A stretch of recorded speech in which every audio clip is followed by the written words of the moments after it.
Y precisamente para abordar este tema, saludo con gusto a Carlos López Portillo, miembro de Asociados Comexi y socio fundador de la firma Crystal Consulting. ¿Cómo está? Muy buenas tardes. ¿Cómo estás, Rodrigo? Qué gusto saludarte a ti y a tu auditorio. Oye, Carlos, te agradecemos nos tome la comunicación en este sábado y bueno, prácticamente veíamos ahorita esta nota, ¿no? En donde a un año, las cosas en una semana, lo decía antes de empezar, es una eternidad, pero prácticamente estaría cantado por parte de los republicanos que sería Donald Trump, a pesar del mismo intento de que de Nikki Haley, de Tim Scott y de Chris Christie, en donde pues les gustaría a ellos hacer la pugna. Sí estaría muy cantado y las encuestas, lo veíamos, lo ponen por encima de todos. A pesar de que no va a los debates, a pesar de que tiene estos juicios en contra, Trump sería lo más fuerte que tiene los republicanos y la base del trumpismo. Por otro lado, los demócratas tienen a Biden y pareciera que nada más, Pareciera que Kamala Harris no aparece en el marco. Hay gente que le gustaría que Michelle Obama fuera la primera presidenta de la Unión Americana. Eso no se ve para estas elecciones. ¿Qué podemos esperar a un año de estas elecciones? Bien, sí, claro, Rodrigo. Yo creo que aún falta mucho tiempo. Creo que estos resultados se tienen que tomar con cautela, principalmente por parte de los demócratas, ¿no? Porque pareciera que fueron resultados muy favorables, pero la elección presidencial es completamente otro escenario, ¿no? Estamos hablando de dos candidatos en el escenario, digamos, de que Donald Trump y Joe Biden sean nuevamente los candidatos por la presidencia, que ya se enfrentaron previamente, que hay un antecedente, pero que el contexto ha cambiado un poco. Y creo que los próximos 6 meses al menos, en lo que se van dando las definiciones al interior del partido, van a cambiar muchas cosas. Por el lado de los republicanos, creo que evidentemente, como tú dices, Donald Trump tiene altas probabilidades de ser el candidato, más allá del juicio que está enfrentando actualmente. Como producto, digamos, es un producto vendible, que se identifica con un ala más radical, más dura, ¿no? Con toda la parte de MAGA, y que ha convencido a una parte del electorado.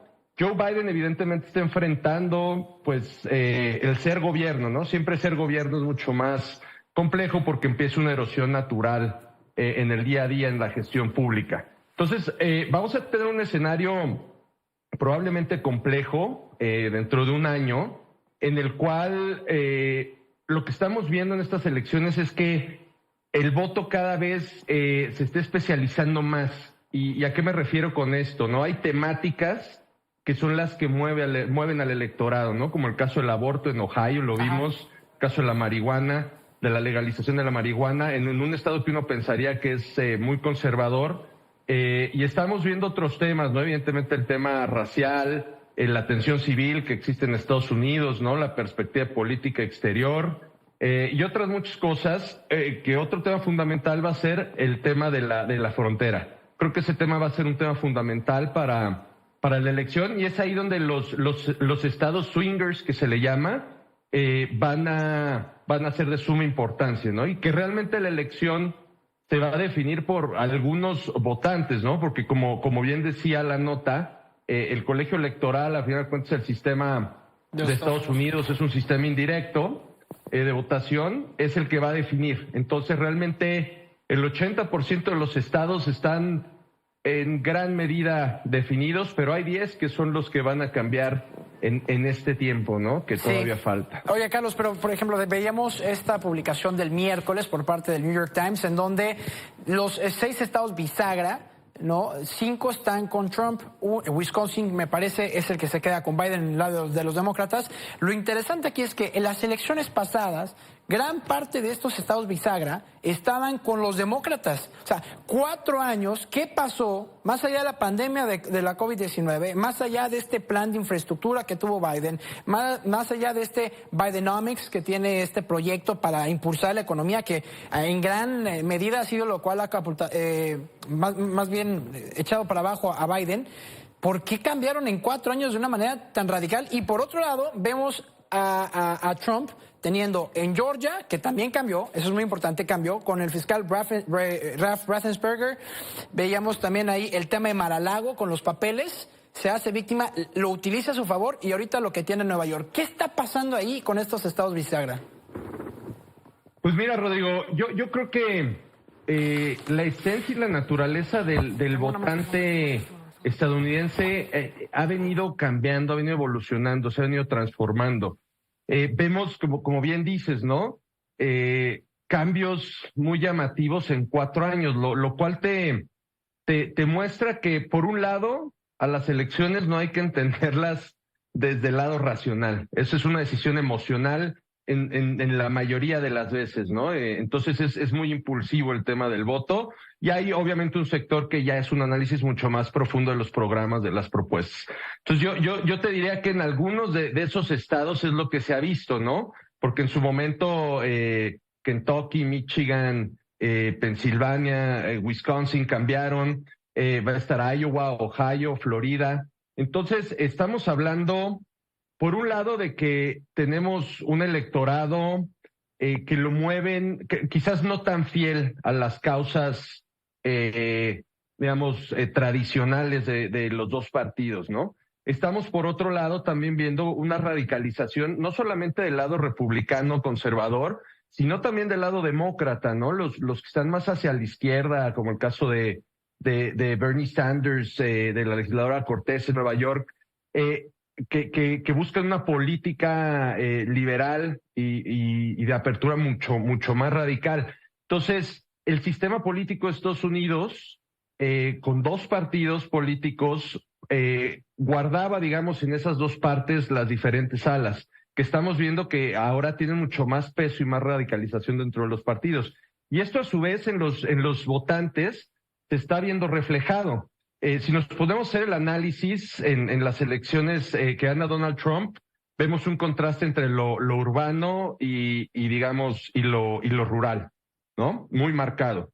Y estamos viendo también en la elección que gana Joe Biden el convencimiento del electorado más joven y de los votantes no blancos apoyarlo. Y eso en este momento está haciendo lo que se ha debilitado más a Joe Biden, que ya no tiene la confianza de ese electorado, y que ese electorado puede cambiar, digamos, a poderle dar el triunfo a Donald Trump. Claro, todo va a depender, digamos, ya de los demográficos de cada estado y los puntos que representa cada estado para poder ganar el colegio electoral.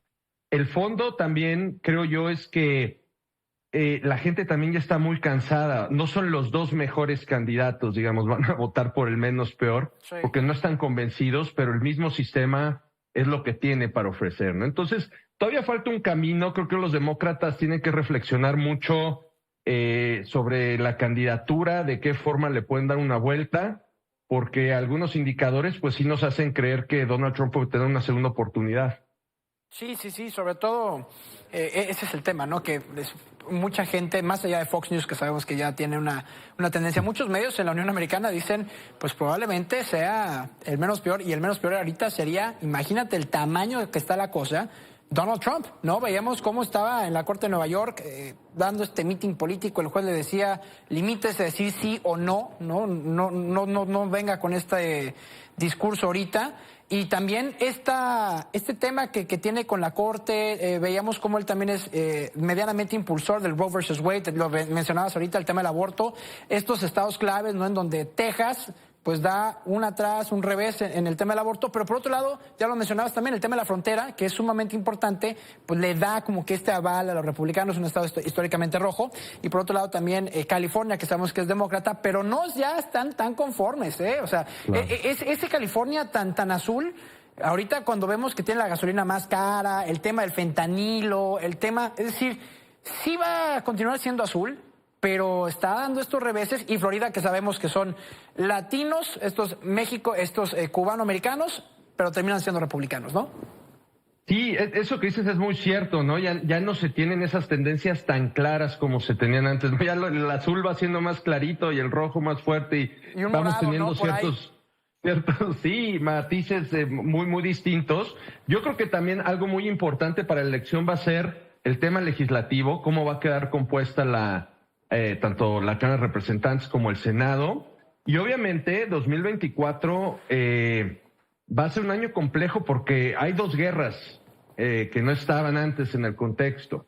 y el tener una personalidad como Donald Trump en el poder con 2 guerras así, creo que puede incidir mucho en la reconfiguración de, pues no solamente, ¿no?, de lo que está pasando actualmente, sino del orden internacional hacia los próximos 4 años. Sí, oye. Entonces sí tiene una incidencia muy particular lo que viene para los próximos meses. Rapidísimo, Carlos. El tema del Speaker of the House, en donde también Donald Trump inclusive sonaba como que pudiera ser Speaker of the House, es el ala más radical de los republicanos quien quita a Kevin McCarthy, designan a este nuevo Speaker of the House, representante de la Cámara de Representantes, ¿no? Valga la redundancia. Pero, ¿qué está pasando también al interior de los republicanos en esta Cámara Baja, en donde pues vemos una serie de divisiones y por ahí medianamente los demócratas pudieran hacer algo? Sí, digamos, no habíamos visto este fenómeno en Estados Unidos en mucho tiempo, ¿no? Normalmente son decisiones ya muy consensuadas, muy planchadas, como se dice en el argot político, y estamos viendo cada vez más encono y más conflicto, como bien te decía, dentro de los mismos partidos, ¿no? En un sistema multipartidista, quizás esto se ve de manera más simple o más clara al tener partidos que representan distintas ideologías.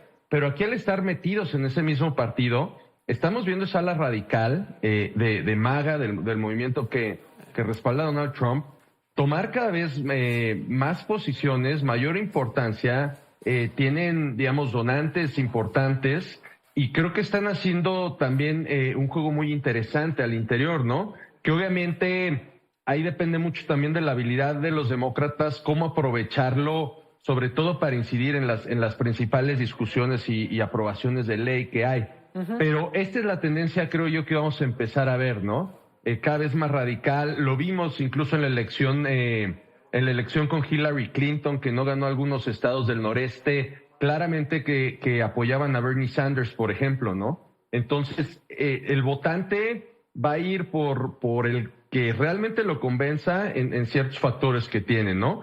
Va a votar otra parte por ese impulso, por esa emoción, y vamos a ver a estos partidos cada vez más radicalizados, más polarizados, y obviamente en un afán de negociar más posiciones y mayor poder para sus propios intereses. Oye, Carlos, pues yo te agradezco nos tome la comunicación en este tema tan importante, que además le importa mucho a México porque se da en un contexto 2024 donde también hay elecciones, ¿no? Y esa narrativa que puedan tener tanto de este lado como del otro lado de la frontera, ida y vuelta, ¿no? Ya veíamos a Marco Rubio, a muchísimos más utilizando a México como esta bandera y esta propuesta para el 2024, pues va a ser sumamente interesante. Carlos López Portillo, muchísimas gracias.